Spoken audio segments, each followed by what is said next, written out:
Subscribe YouTube channel Metro TV News dan jangan lupa nyalakan notifikasinya.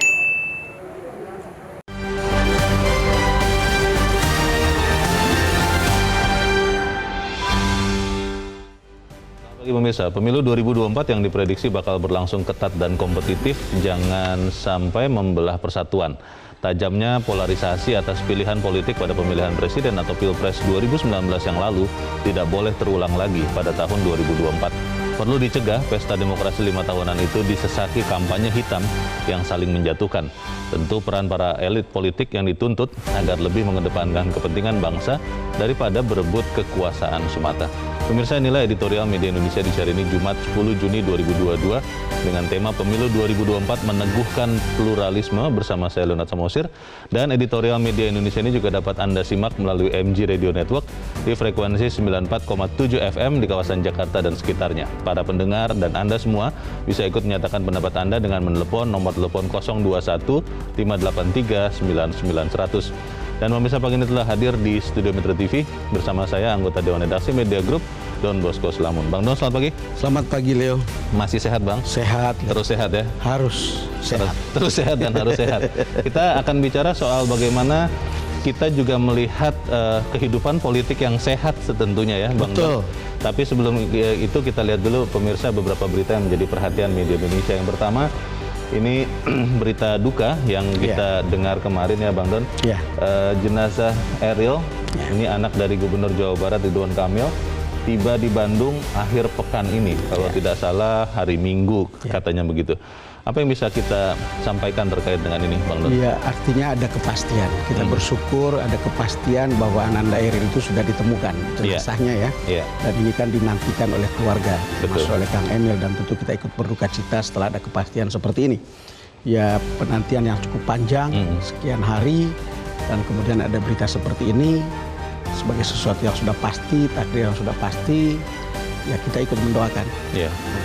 Dan kita juga harapkan Kang Emil terus semangat ya, Bang Don ya, supaya tetap juga melanjutkan tugas-tugasnya dan tanggung jawabnya. Kita harapkan seluruh proses kepulangan jenazah Eril bisa berjalan dengan baik. Kita tinggalkan berita itu, kita ke berita selanjutnya. Kali ini adalah headline dari Media Indonesia untuk hari ini. Pemerintah nilai kenaikan harga masih wajar. Ini kalau saya baca beritanya, Bang Don, yang mengatakan adalah Deputi Koordinasi Pangan dan Agribisnis Kementerian Koordinator Bidang Perekonomian. Kenaikan harga ini benar-benar masih wajar atau bagaimana nih, Bang? Ya, itulah pertanyaannya. Setiap kali ada kenaikan harga pasti kecuali kalau ini betul-betul menguntungkan petani, karena ini kan komoditas-komoditas pokok ya. Tapi setiap kali ada kenaikan harga seperti ini pasti menjadi keluhan siapapun. Kira-kira ya, kalau dianggap wajar mungkin ya. Mungkin karena kenaikannya itu sedikit, tapi mungkin juga soal urusan supply and demand kan. Biasanya begini loh, kemudian urusan distribusi. Tetapi kalau bisa sih harus dikendalikan sehingga semua orang happy gitu. Jadi jangan sampai karena kalau satu harga, satu komoditas naik, biasanya diikuti oleh komoditas yang lain. Berpengaruh ke yang lain. Dan itu selalu membuat banyak orang unhappy gitu. Itu, Leo. Jadi kata kunci harga itu selalu membuat orang unhappy. Dia bawa cukup banyak uang, tapi yang dibawa pulang itu sedikit. Itu sesuatu yang membuat orang itu banyak yang susah gitu. Dan kalau tidak happy berkelanjutan, tidak bagus juga. Ya harus diselesaikan. Baik, kita harapkan walaupun mungkin memang kenaikannya belum terlalu banyak, tapi diantisipasi begitu rupa ya. Kita ke berita selanjutnya, kali ini dari halaman 2, halaman dalam di hadapan Anda pemirsa, terkait dengan konflik lahan masyarakat. Segera selesaikan konflik lahan masyarakat. Ini peringatan yang disampaikan Presiden Joko Widodo ya, Bang Doni. Dan dibilang sama Presiden ini peringatan untuk terakhir kalinya. Peringatan terakhir? Kenapa, Bang? Ya karena mungkin ini kan urusan yang sudah lama, soal lahan ini, soal sertifikasi yang tele-tele dan terusnya. Kita lihat ada kemajuan dalam proses itu, tetapi kan Presiden ingin ini lebih cepat. Kenapa? Karena kasus tanah ini kan kasus yang betul-betul dihadapi oleh banyak orang. Dan itu kan menyangkut hajat hidup banyak orang juga dan hajat hidup setiap orang gitu. Dan selama ini ditemukan penyebab tanah tak kunjung tersertifikasi itu adanya ego sektoral. Lalu kemudian perselisihan antara pemerintah pusat dan daerah. Inilah yang kemudian diingatkan oleh Presiden. Ini peringatan terakhir ya. Kalian harus bekerja sama begitu supaya kemudian urusan tanah ini lebih lancar, lebih mudah bagi siapapun gitu. Baik. Jadi itu peringatan Presiden kali ini di Kendari, di Wakatobi. Iya. Sorry. Ya, semoga peringatan terakhir ini tidak perlu diikuti dengan langkah lanjutan ya, karena kalau peringatan terakhir tidak diindahkan juga kan, ya biasanya ada sanksi. Semoga itu tidak terjadi. Kita tinggalkan itu dulu, kita ke berita selanjutnya. Kali ini dari halaman 5, ini kolom politik. Pilpres 2024 sulit ada kejutan. Ya. Sulit ada kejutan karena maksudnya orang-orangnya sudah kita bisa tebak atau bagaimana nih Bang Don? Iya, nama-nama yang beredar berdasarkan survei sudah itu saja. Jadi kita lihat 3 besarnya ada Ganjar Pranowo, ada Prabowo, ada Anies Baswedan. Iya. Dan nama di 3 besar itu ada di sekitar itu. Nama-nama lainnya ada 1%, 2%, 3%. Dan kelihatannya, saya mengutip Jayadi Hanan dari SMRC, tidak akan ada kejutan. Itu matematikanya, tidak akan ada kejutan. Jadi sekarang ini kan ada semacam favor bagi beberapa orang untuk berjuang untuk meningkatkan elektabilitas. Kalau bisa naik, mungkin itu akan ada kejutan. Tapi kalau dari 1%, dari 2% ke 20%, itu kan sesuatu yang tidak mudah. Saya dengar-dengar cerita di sekitar Pak Jokowi misalnya, dia banyak orang yang dikasih favor, tapi berjuanglah sampai 8%. Gitu. Misalnya, ada Mbak Puan, ada Pak Erik, ya, kalian harus berjuang untuk bisa mencapai tingkat elektabilitas yang besar atau tinggi, untuk kemudian mungkin partai akan melirik. Tapi sejauh ini hampir menjelang 2 tahun penetapan, gitu. Belum ada yang sangat jelas. Menjelang 2 tahun, 1,5 tahun lagi ya, kan November 2023 kan? Betul. Belum ada yang sangat kuat, sangat jelas. Kita akan tahu siapa yang akan jadi presiden kita 2024 ya. Tapi kalau memang tidak ada kejutan, apakah kemudian cara-cara menuju posisi itu juga tidak ada kejutan? Itu mengantarkan kita ke editorial Pemilu 2024 meneguhkan pluralisme karena ada presiden sebelumnya Bang Don di beberapa pemilihan umum baik nasional maupun daerah, politik identitas itu sangat digunakan dan merusak. Apakah itu kemudian akan terulang lagi di 2024, Bang? Itu kenapa editorial hari ini menyampaikan itu. Harus diakhiri keterbelahan yang cukup panjang sebagai ekor dari Pilpres 2014, 2019 atau Pilkada DKI 2017. Kita lihat faktanya bahwa masyarakat itu terbelah. Karena itu, walaupun kita tahu bahwa persaingan menuju kursi orang nomor 1 Indonesia 2024 itu ketat, termasuk kampanye para calon legislator, ya kita tidak mau persaingan itu kemudian memanipulir isu-isu sara atau mengeksploitasi isu-isu sara yang sebetulnya isu-isu yang sudah usang. Dan isu-isu yang menggunakan kampanye agama secara berlebihan itu justru merendahkan agama, merendahkan nilai-nilai luhurnya. Dan itu politisasi semacam ini justru menimbulkan keterbelahan. Nah, kita ingatkan sejak awal, kalau kita lihat silaturahmi antara partai politik, misalnya Ibu Mega dengan Pak Jokowi, Bang Surya Paloh dengan Pak Jokowi, dengan beberapa partai atau dengan Pak SBY, kita lihat ini adalah proses yang mudah-mudahan mencairkan situasi menuju 2024 lebih awal. Termasuk misalnya untuk membuat platform untuk mengurangi eksploitasi identitas yang secara berlebihan yang kemudian menimbulkan keterbelahan. Saya yakin di antara kita itu ada rasa perasaan loh kok kita jadi begini gitu. Loh kok kita jadi begini. Dan kemudian ketika menuju 2024 kita pun khawatir jangan-jangan elit politik akan memanipulasi seperti ini lagi dan mengeksploitasi seperti ini. Kita lebih baik ingatkan sejak awal karena ini adalah cara yang usang dan cara demokrasi itu adalah cara yang mempertahankan keberagaman. Keberagaman itu indah. Indonesia itu indah karena keberagamannya itu ya. Iya, memang keberagaman itu indah, Bang Don. Tapi masalahnya begini, Bang. Kalau kemudian ada yang berpikir dengan menggunakan politik identitas pernah memenangkan sesuatu, kenapa tidak diulang? Kita akan bahas itu, Bang Don. Dan pemirsa, inilah editorial Media Indonesia untuk hari ini, Jumat 10 Juni 2022. Pemilu 2024 meneguhkan pluralisme.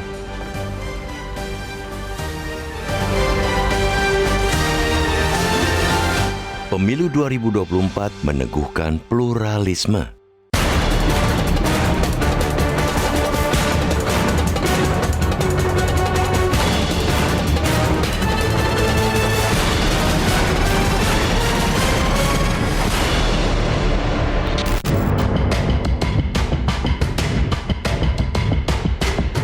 Pemilu 2024 yang diprediksi bakal berlangsung ketat dan kompetitif jangan sampai membelah persatuan.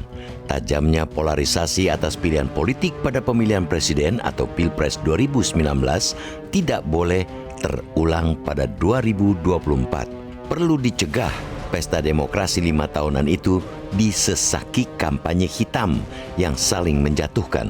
Tentu peran para elit politik yang dituntut agar lebih mengedepankan kepentingan bangsa daripada berebut kekuasaan semata. Kegaduhan yang tidak substansial hanya akan menjerumuskan demokrasi bangsa ini pada titik terendah. Potensi kegaduhan mulai terlihat menuju 2024. Hingga saat ini, sekitar 20 bulan jelang pemilu serentak yang akan diselenggarakan pada 14 Februari 2024, tidak ada elektabilitas kandidat yang benar-benar dominan berdasarkan hasil survei. Jarak elektabilitas, terutama di antara 3 calon yang paling populer berdasarkan sejumlah hasil survei relatif sangat dekat atau ketat. Ditambah lagi ketiadaan petahana karena Presiden Joko Widodo telah menuntaskan 2 periode masa jabatannya sesuai mandat konstitusi. Tanpa petahana, gelanggang Pilpres akan diikuti kandidat dengan peluang yang relatif sama. Apalagi koalisi-koalisi partai politik saat ini masih cair menuju 2024, sehingga berpotensi terjadi persaingan ketat di Pilpres yang diprediksi berlangsung dalam 2 putaran. Tentu yang harus menjadi rambu ialah seketat dan sekompetitif apapun Pilpres nanti berlangsung, kemunduran demokrasi tidak boleh lagi terjadi. Bangsa ini pantang kembali terjebak pada polarisasi ekstrim akibat kampanye hitam dan politik identitas. Jadikan pemilu 2024 sebagai pertarungan keunggulan program dan visi yang diisi dengan narasi-narasi kampanye yang penuh gizi demokrasi. Bukan isi tas. Bukan sekadar agitasi murahan para politisi yang menggiring rakyat melunturkan persaudaraan dan persatuan akibat ekstrimnya polarisasi. Sudah saatnya membangun kesadaran bersama bahwa pemilu 2024 menjadi momentum menumbuhkan kesadaran masyarakat untuk berpartisipasi. Masyarakat yang sadar akan hak dan kewajibannya dalam demokrasi. Keterlibatan publik dalam pemilu sangat penting.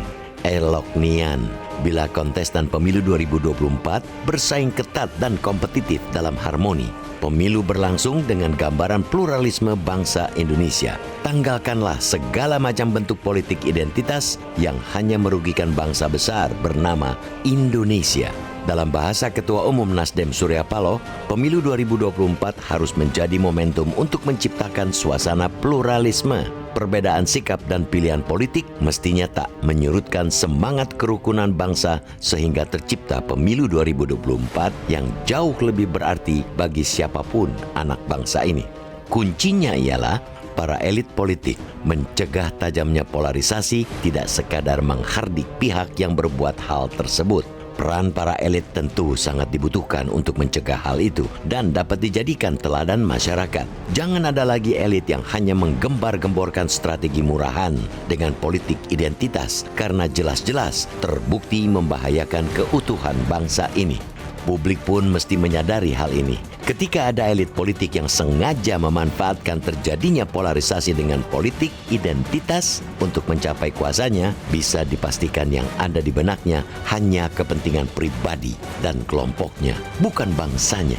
Rakyat yang kian cerdas memilih pemimpin menjadi modal kuat meneguhkan pluralisme.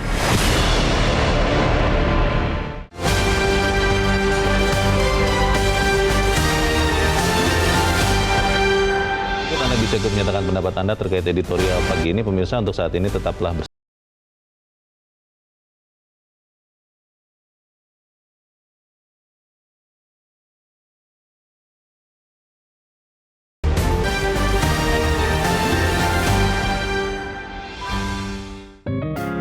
Media Indonesia mengajak Anda untuk mengakses fitur premium e-paper. Dengan sajian konten berbasis intelektual dan meneguhkan kebangsaan, Media Indonesia tampil dengan lebih dinamis melalui e-paper Media Indonesia yang dapat Anda akses kapan saja, di mana saja.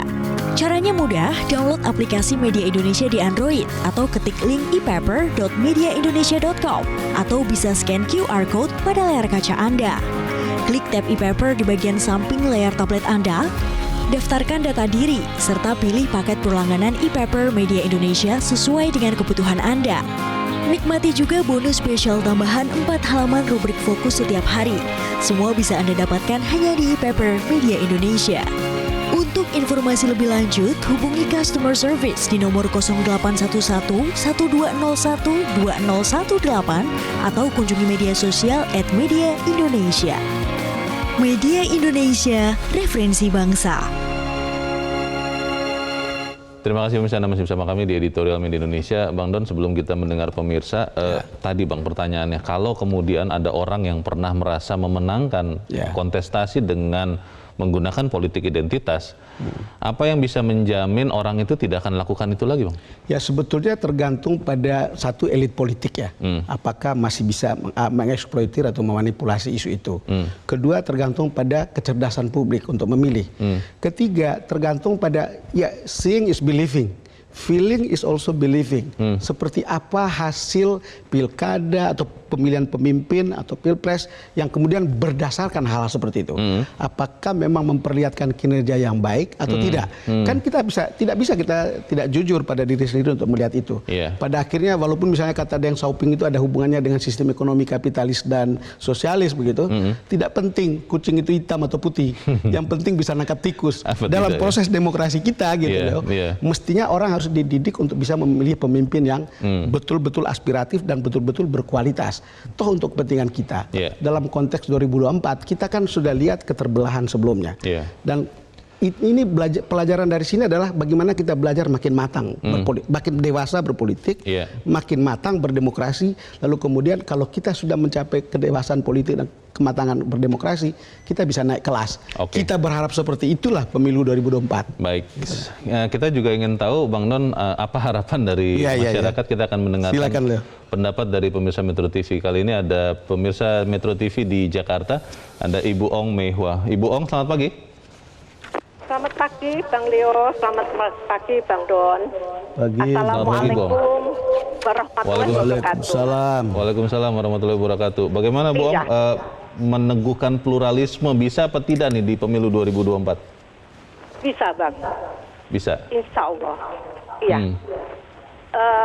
Survei Ganjar itu ada di 30%. Lalu Prabowo. Lalu Anies Baswedan. Nah inilah pesta demokrasi kita Bang, kita sambut. Jangan sampai masyarakat kita itu demokrasi kita lemah Bang. Karena tiap 5 tahun sekali kita memilih pemimpin kita. Kita mencari pemimpin kita yang amanah, yang bisa mengayomi bangsa ini. Jangan sampai nanti di Pilpres 2024 membuat gaduh, lalu menyalahkan kiri kanan. Bagi yang sudah menang ya sudah Bang. Jangan sampai, iya kan Bang, kita memilih wakil rakyat kita juga. Tentunya masyarakat cerdas sekarang Bang. Itu harapan kita ya. Itu harapan kita semuanya. Jadi semoga jangan sampai pemilu di 2019 yang sudah banyak mengeluarkan biaya, lalu korban juga banyak berjatuhan daripada pelaksana. Kita doain semoga Pilpres 2024 berjalan lancar, yang diharapkan masyarakat damai dan sejahtera Bang. Amin. Baik. Assalamualaikum warahmatullahi wabarakatuh. Waalaikumsalam warahmatullahi wabarakatuh. Terima kasih Bu Ong Mei-Hua di Pejaten di Jakarta. Di belakang Ibu Ong ada Pak Ondo Silitonga di Bekasi, Jawa Barat. Pak Ondo, selamat pagi. Selamat pagi Bung Leo, selamat pagi Bung Don Bosco. Selamat pagi Pak. Silakan Pak Ondo, pendapat Anda Pak, bagaimana Pak? Iya, judul ini sangat baik ya. Saat-saat ini sudah mulai terlihat bibit-bibit polarisasi identitas. Sudah mulai terlihat dari dukung-mendukungnya. Menurut saya untuk meneguhkan pluralisme, kita harus menyerahkan kepada partai. Bila partai tidak mengusung calon yang berpotensi menimbulkan polarisasi identitas, ini bisa terjadi bahwa kita tetap meneguhkan pluralisme. Bila partai berpikir menang saja, tidak berpikir untuk pemikiran Indonesia ke depan, yaitu makmur, adil, aman, berkembang dan damai, bisa-bisa saya melihat ini calonnya nanti cuma 2 pasang kalau berpikir menang mereka. Karena mereka akan berkompromi beberapa partai jadi cuma 2 pasang. Jangan menggunakan gaya kodok. Bila gaya kodok itu sikut kiri, sikut kanan, tendang belakang, loncat. Nah ini nggak baik buat partai-partai. Jangan itu calon yang BLDL, dia lagi. Barulah pilihlah calon baru yang potensial untuk meneguhkan bangsa.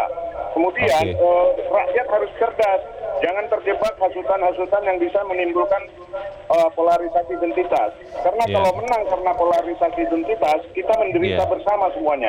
Ujung-ujungnya ada polarisasi ekonomi, kaya makin kaya, miskin makin miskin. Ada polarisasi sosial, yang mayoritas meningkat yang minoritas. Jadi hendaknya kita tetap cerdas partai dan tetap berpikir untuk ke depan bangsa Indonesia maju. Demikian, terima kasih. Terima kasih Pak Ondo Silitonga di Bekasi, Jawa Barat. Di belakang Pak Ondo ada Pak Edward di Curug, Bengkulu. Pak Edward, selamat pagi Pak. Selamat pagi Bung Leo, selamat pagi Bung Don Bosco. Selamat pagi. Silakan Pak Edward. Jadi manusia, kadang-kadang orang berkata pengalaman itu adalah guru yang paling baik. Tapi saya bilang tidak, pengalaman itu guru yang paling buruk karena sudah ngalami dulu baru ketahui gitu loh. Ini pemilu 2019. 2019 kan sampai sekarang masih ada kelompok-kelompok yang belum move on. Sehingga semua yang dilakukan pemerintah, walaupun mayoritas mengatakan itu baik dilakukan pemerintah, tetap dinyinyiri. Kalau dikritik saya setuju, berarti ada solusi. Kalau dinyinyiri cuma menyalah-nyalahkan tanpa ada solusi. Itu yang pertama. Yang kedua, kita berharap pemimpin bangsa Indonesia yang akan datang, yang terpilih itu adalah orang-orang yang bisa mengayomi semua kelompok. Nah, tapi kuncinya tadi Bung Don Bosco bilang ada 3 syarat untuk agar tidak terjadi politik pluralisme, politik Tapi benar yang dikatakan oleh Bung Ondo tadi, bahwa partailah yang menentukan.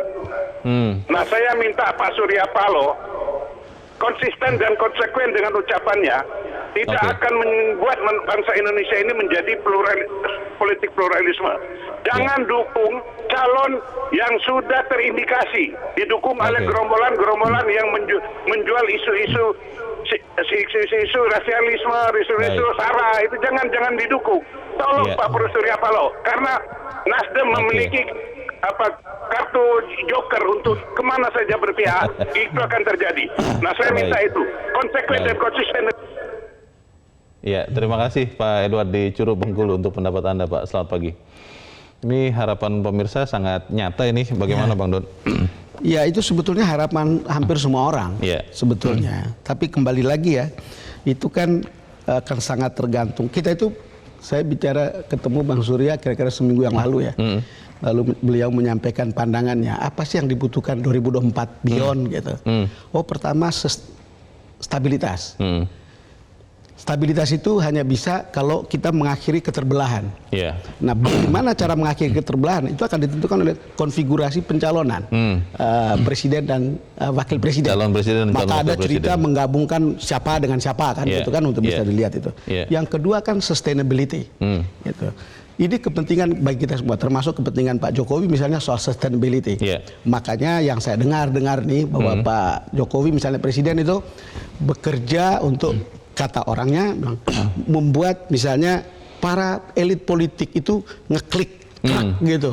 Apakah jadi misalnya membuat itu klik antara Ibu Mega dengan Pak Jokowi, dengan Pak Prabowo, dengan Pak Surya Paloh, dengan Pak SBY, dan seterusnya, dan semua partai bisa diajak untuk kemudian ngeklik sehingga kemudian orang bicara tentang prioritas kita setelah 2024 itu apa. Artinya keterbelahan itu harus diakhiri. Bagaimana saja caranya itu ya duduk baik-baik, enggak termasuk tadi keterbelahan kan disebabkan oleh politik identitas dan eksploitasi itu dan manipulasi itu. Ya, karena itu kita mengingatkan sejak awal itu jangan sampai itu muncul lagi seperti dalam pilpres sebelumnya. Betul kata Pak Ondo tadi, pengalaman atau Pak Edward ya, pengalaman itu guru yang paling baik, tapi juga ternyata guru bisa jadi guru paling buruk.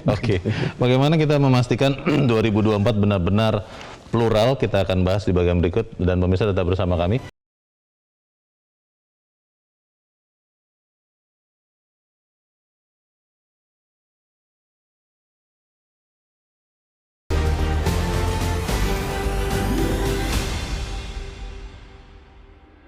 Terima kasih Anda masih bersama kami. Kita di bagian akhir dari diskusi kita pagi ini. Yang kita sampaikan ini Bang Don tentunya berharap supaya benar-benar pemilu 2024 itu plural. Betul. Tapi apa yang bisa kita pesankan Bang supaya benar-benar itu kejadian? Ya, yang pertama tentu pesan kita kepada para elit politik untuk bekerja sungguh-sungguh untuk tidak memanipulasi identitas untuk keuntungan politik. Kemudian kepada publik tentu kita berharap makin dewasa dan makin matang dan makin terbuka untuk melihat situasi di masyarakat atau di sekitarnya untuk kemudian bisa membuat pilihan-pilihan yang tepat.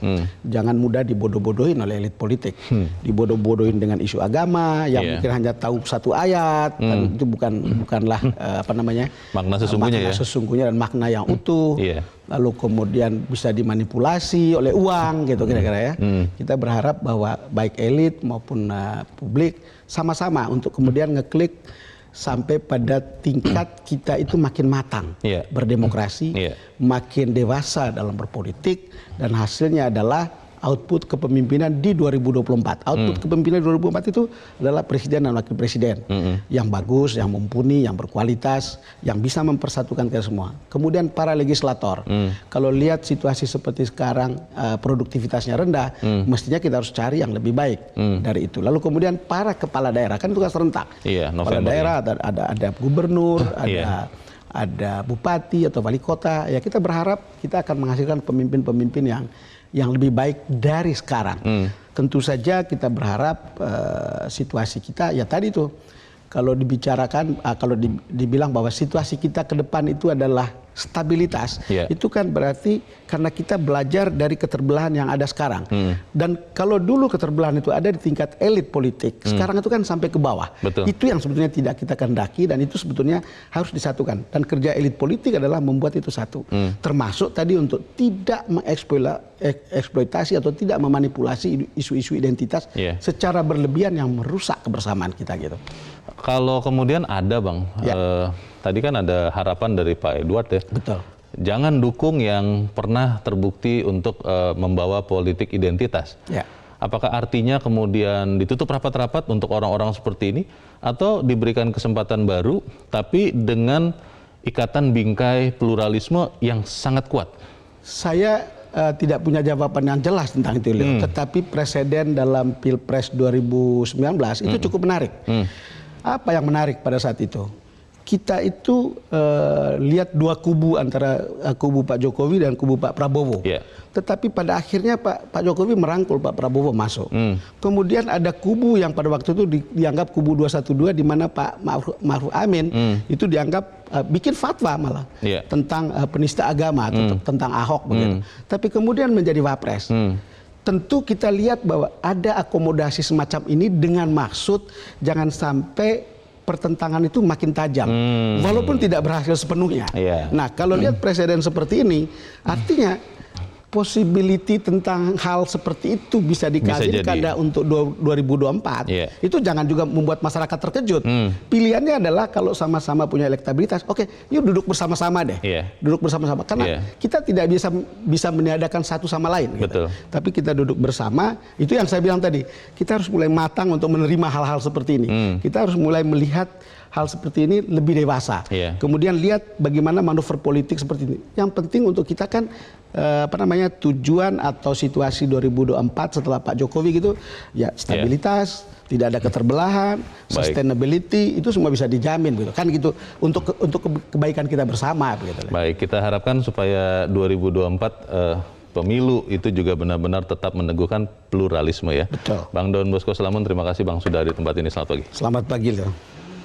Pemirsa, demikianlah harapan kita bersama. Pemilu 2024 tentunya menjadi penentu kelanjutan dari bangsa Indonesia. Mari kita pilih orang-orang yang mengedepankan pluralisme, karena seperti kata Bang Don, keberagaman itu indah dan itu yang menjadi dasar bagi Indonesia. Saya Leonard Samosir berterima kasih Anda sudah menyimak editorial Media Indonesia untuk pagi ini. Selamat pagi, tetap jaga kesehatan Anda.